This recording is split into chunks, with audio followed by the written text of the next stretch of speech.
কসবা আখাউড়ার জননিত সংগঠক যে দুর্দিনের কান্ডারি জনাব আলহাজ কবির আহমেদ ভূঁইয়া, সবাইকে আমার সালাম, আসসালামু আলাইকুম।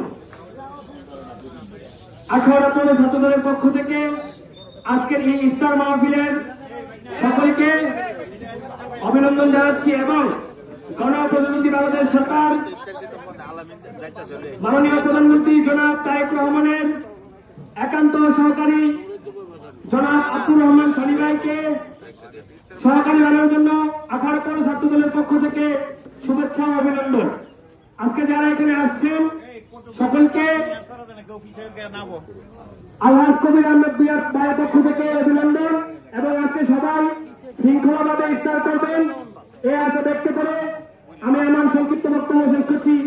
বাংলাদেশ জিন্দাবাদ, বাংলাদেশ জাতীয়তাবাদী ছাত্র দল জিন্দাবাদ, কসবা আখাউড়ার মাটির মানুষের নেতা আলহাজ কবির আহমেদ ভূঁইয়া ভাই জিন্দাবাদ।